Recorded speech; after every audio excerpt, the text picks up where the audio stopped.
প্রতিদিন সূর্য ওঠে, মানুষ ব্যস্ত হয় জীবিকার পেছনে, কিন্তু কেউ ভাবে না একদিন এই সূর্য আমাদের জন্য আর উঠবে না। কারণ মৃত্যু এমন এক সত্য যা থেকে পালানোর কোনো উপায় নেই। আল্লাহ তাআলা কোরআনে বলেছেন, প্রত্যেক প্রাণীকে মৃত্যুর স্বাদ আস্বাদন করতে হবে। এটা এমন এক ঘোষণা যেখানে ধনী গরিব, রাজা ভিখারি, নামাজি পাপী সবাই এক সারিতে দাঁড়িয়ে যায়।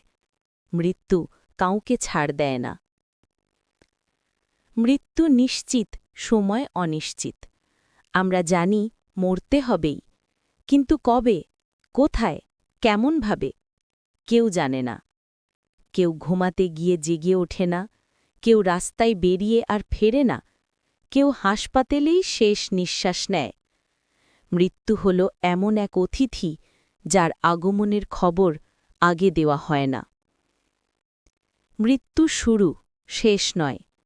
অনেকে ভাবে মৃত্যু মানে সব শেষ। আসলে এটা এক নতুন জগতে প্রবেশের দরজা। কবর থেকে শুরু হয় বাস্তব জবাবদিহির জীবন।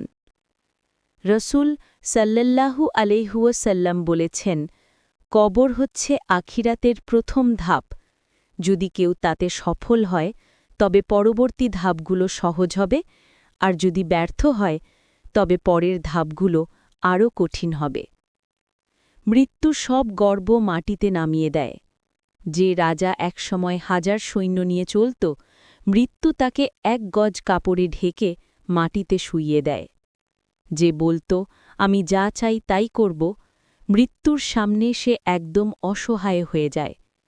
এই মৃত্যু আমাদের মনে করিয়ে দেয়, জীবনের অহংকার অর্থহীন, আর চিরস্থায়ী জীবন হল পরকালে। মৃত্যু আমাদের প্রস্তুতির পরীক্ষা। আমরা প্রতিদিন শরীরের যত্ন নিই, কিন্তু আত্মার যত্ন নিই না। আমরা ব্যাংকে টাকা জমাই, কিন্তু আখিরাতের জন্য সোয়াব জমাই না। মৃত্যু যখন আসবে তখন শুধু একটা প্রশ্ন উঠবে, তুমি কি নিয়ে যাচ্ছ? কোনো টাকা, কোনো সম্পদ, কোনো সম্পর্ক কিছুই যাবে না, শুধু আমল যাবে।